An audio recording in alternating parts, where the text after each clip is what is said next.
사순절이란 부활절을 기점으로 그 이전 40일, 순이란 열이라는 뜻이고 사순이란 곧 40일입니다. 그런데 그리스도의 순환과 죽음에서 보이신 예수님의 자기 희생적 성격을 기억하는 절기로서 부활절 전 40일을 말합니다. 이 부활절은 지금으로부터 1700년 전 325년 니케아 공의회에서 결의한 곧 봄의 춘분이라고 하는 것은 이제 겨울보다 해가 길어지는 때가 바로 춘분입니다. 그 춘분이란 죽음에서 생명으로 다시 부활하는 것을 상징합니다. 그래서 봄의 춘분 이후에 오는 첫 만월, 즉 보름달, 만월 후 첫째 주일이며 그 만월이 주일인 경우에는 그 다음 주일로 한다고 결정했습니다. 그래서 지나간 1700년 동안 그리스도 교회는 항상 이 부활절을 그 날로 지내왔고 그 부활절은 해마다 조금씩 다릅니다.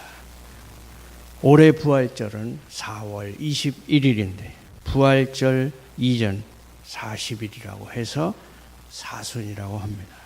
그 사순절에는 주일은 포함되지 않으므로 실제로는 46일입니다.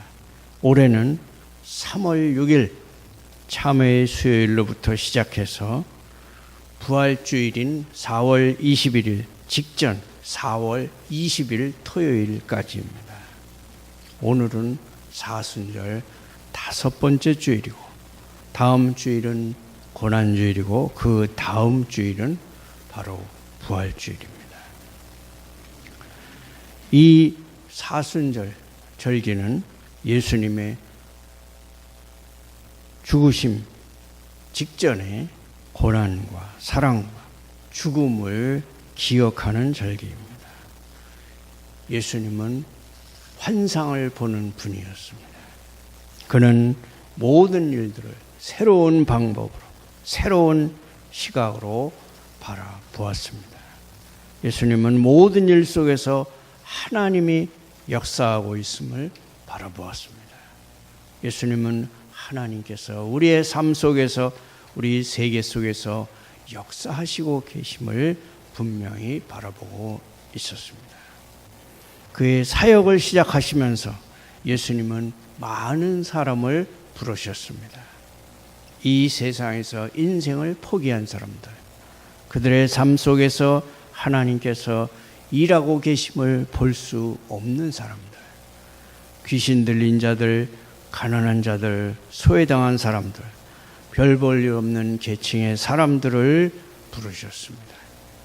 그들 모두가 무리를 지어서 예수님께 나아왔습니다.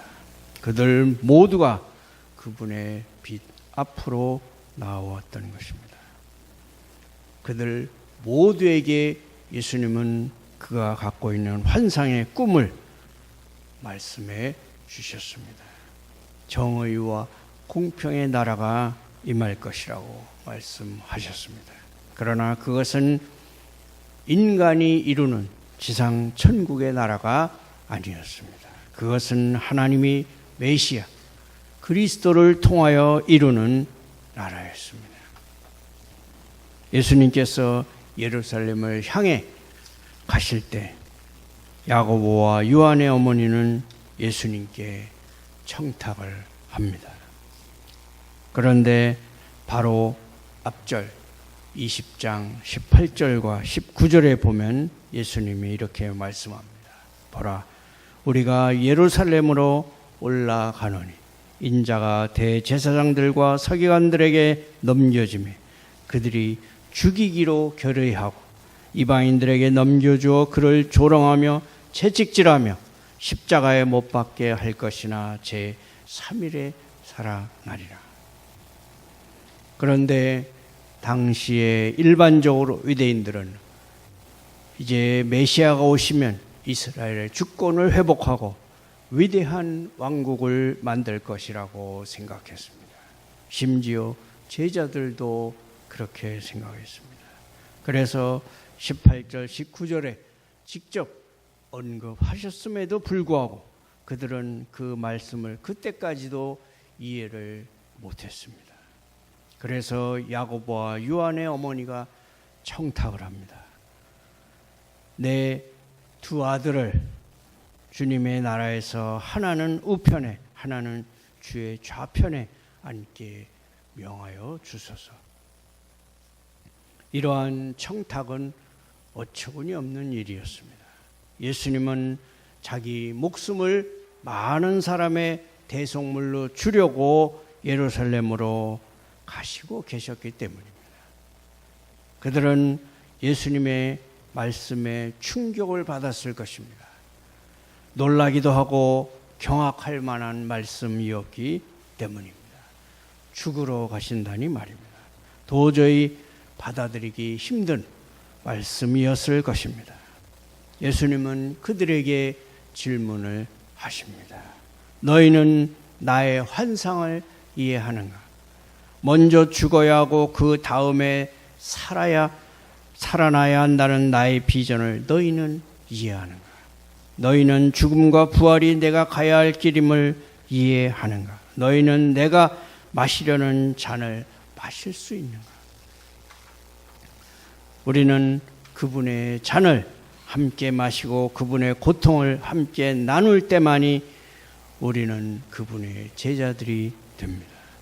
우리는 성찬을 거행할 때 우리가 잔을 들이킬 때마다 우리는 우리의 헌신을 새롭게 하는 것입니다.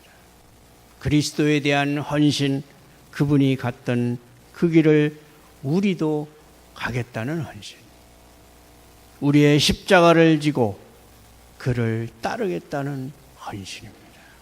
밤낮으로 요한과 야고보는 예수님을 따르는 무리들과 함께 다녔습니다. 그들은 예수님의 행동과 말씀을 관찰하고 들을 수 있는 온갖 좋은 기회를 다 가졌습니다. 그러나 결정적인 순간에 그들은 예수님의 생애와 메시지가 진정으로 무엇을 의미하는지 알지 못했습니다. 예수님의 사역의 처음부터 바로 그때까지도 예수님의 삶의 전부는 모든 사람의 종이 되는 것이었습니다. 예수님의 위대성은 그분이 왕좌에 앉아있을 때가 아닙니다. 그들은 예수님의 위대함이 그가 십자가에 달리는 것에 있다는 것을 인식하지 못했습니다. 요한과 야고보는 그들의 예측과 기대의 안경으로 예수님을 바라다 보았습니다. 그들이 좋아하는 것은 그대로 간직하였고 그들이 듣기 싫어하거나 좋아하지 않는 것이 있으면 다 잊어버렸습니다. 예수님의 말씀을 매우 선택적으로 들었다는 것입니다. 요한과 야고보와 대화를 마치신 후에 예수님은 12제자를 불러 모으셨습니다. 너희 중에 누구든지 크고자 하는 자는 섬기는 자가 되어야 한다. 누구든지 으뜸이 되고자 하는 자는 종이 되어야 한다. 인자가 섬김을 받으려 함이 아니라 섬기려 한 것처럼 말이다. 예수님은 이 말씀을 제자들에게, 그를 따르는 무리들에게, 교회에게, 그리고 우리에게 하신 것입니다. 우리는 종종 다음과 같이 질문하곤 합니다. 어느 교회가 최고입니까? 장로교회일까? 혹은 천주교회일까? 혹은 감리교회? 혹은 침례교회? 아니면 순복음교회일까? 진보적인 교회일까? 보수적인 교회일까? 그러한 질문에 대한 정답은 없습니다. 하나님은 그의 자녀들을 편애하시지 않습니다. 그러나 한 가지 사실은 잊지 말아야 합니다. 예수님을 따르는 교회, 즉 인자가 세상에 온 것은 섬김을 받으려 함이 아니라 섬기러 왔다는 뜻을 따르는 교회를 하나님이 가장 사랑하실 것입니다. 교회의 위대성은 오직 한 가지입니다.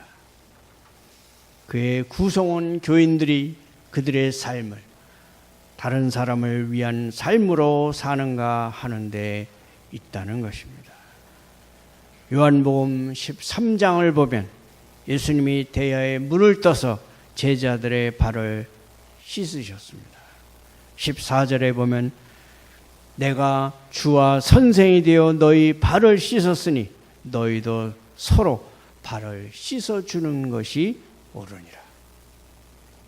당시에 가장 천한 노예 계급의 사람들만이 그들의 스승이 몸소 행하고 있는 것이었습니다. 그렇습니다. 우리의 마음은 예수님의 마음이어야 합니다. 빌립보서 2장 5절 이하는 말씀합니다. 너희는 이 마음을 품으라. 곧 그리스도 예수의 마음이니 그런 근본 하나님의 본체시나 하나님과 동등됨을 취할 것으로 여기지 아니하시고 오직 자기를 비워 종의 형체를 가져 사람들과 같이 되었고 사람의 모양으로 나타나셨으며 자기를 낮추시고 죽기까지 복종하셨으니 곧 십자가에 죽으심이라. 이러므로 하나님이 그를 지극히 높여 모든 이름 위에 뛰어난 이름을 주사 하늘에 있는 자들과 땅에 있는 자들과 땅 아래에 있는 자들로 모든 무릎을 예수의 이름에 꿇게 하시고 모든 입으로 예수 그리스도를 주라 시인하여 하나님 아버지께 영광을 돌리게 하셨느니라. 이러한 마음, 다시 말해서 발을 닦는 마음이 교회를 교회되게 할 것입니다. 노예에게 국한된 일을 할 수 있는 마음, 이것이 교회로서의 우리의 목표여야 합니다. 종은 결코 그의 주인보다 클 수가 없는 법이기 때문입니다. 교회의 위대성은 오직 한 가지에 있습니다.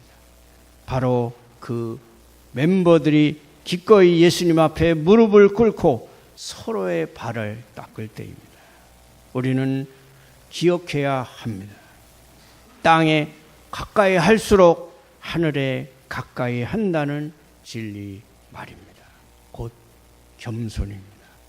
흙에 가까이 할수록 우리는 하늘을 바라보게 됩니다. 무릎 꿇은 예수님의 모습은 진정 하늘을 감싸는 행위입니다. 누구든지 먼저 되고자 하는 자는 먼저 종과 하인이 되어야 합니다. 마치 예수님께서 섬김을 받으러 온 것이 아니라 섬기러 온 것처럼, 그리고 그의 목숨을 많은 사람의 대속물로 드림같이 말입니다. 우리는 예수님께서 사셨던 동일한 원리로 살아야 하는 것입니다. 곧 섬기는 삶의 원칙, 다른 사람을 위해 기꺼이 희생하는 원칙, 우리의 이기적 성품을 극복해 나가는 원칙, 우리의 기본적 본성들을 부인하는 원칙, 위로 올라가기 전에 아래로 내려간다는 원칙, 예수님과 함께 다시 살기 전에 먼저 그와 함께 죽어야 한다는 원칙입니다. 다시 말해서 우리는 세례의 원리로 살아야 한다는 것입니다.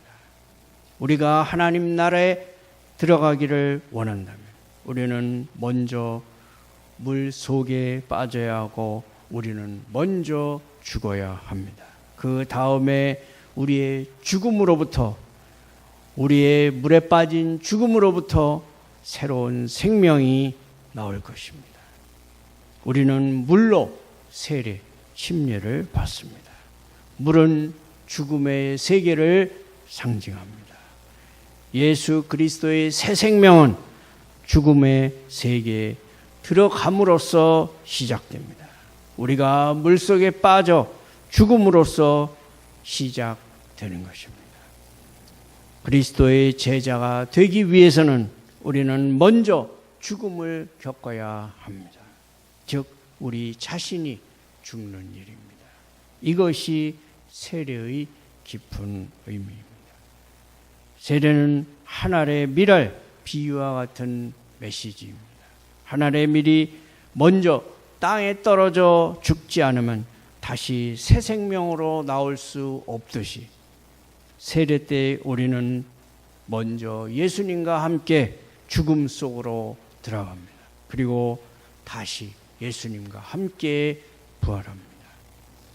세례와 하늘의 밀알 비유는 우리에게 그리스도인의 삶은 죽는 일로부터 시작된다는 것을 말해줍니다. 죽기를 거절하는 우리 속의 것은 결코 다시 살아날 수 없습니다. 우리가 생명을 얻기 원한다면 우리는 먼저 그것을 이룰 것입니다. 그리스도를 위하여 우리가 그 생명, 세상의 생명을 잃으면 우리는 생명을 구원하게 됩니다. 오직 나의 관심사가 나 자신만이라면, 그리고 그것만을 악착같이 애착하고 붙든다면 나의 생명은 잃어버린 바 될 것입니다. 만일 내 생명에 집착한다면 나의 생애의 끝에 죽음은 나의 손을 붙잡을 것이며 내 생명의 마지막 한 알까지라도 취하여 갈 것입니다. 우리의 생명은 우리의 죽음으로부터 일어날 것입니다. 우리가 우리의 생명을 간직하면 그것을 잃을 것이며 우리가 우리의 생명을 잃으면 그것을 얻게 될 것입니다. 예수님이 우리에게 제시하는 궁극적인 시험이 있다면 당신은 기꺼이 죽으려 하는가? 당신은 기꺼이 자신을 부인하고 자기 십자가를 지고 나를 따를 것인가? 하는 것입니다. 살면서 죽는 일, 죽으면서 사는 일, 이것이 사순절의 의미이기도 합니다. 이 세상은 말합니다. 너를 제일 먼저 앞에다 놓으라. 그러나 주님은 말씀합니다. 다른 사람을 네 앞에 놓으라. 이 세상은 말합니다. 주인이 되라, 상전이 되라. 그러나 주님은 말씀합니다. 종이 되라, 하인이 되라, 섬기는 자가 되라. 이 사순절에 주님의 섬김을 묵상하면서 이 세상의 말이 아니라 주님의 말씀을 따르도록 성령의 은혜를 받는 여러분이 되시기를 축원합니다.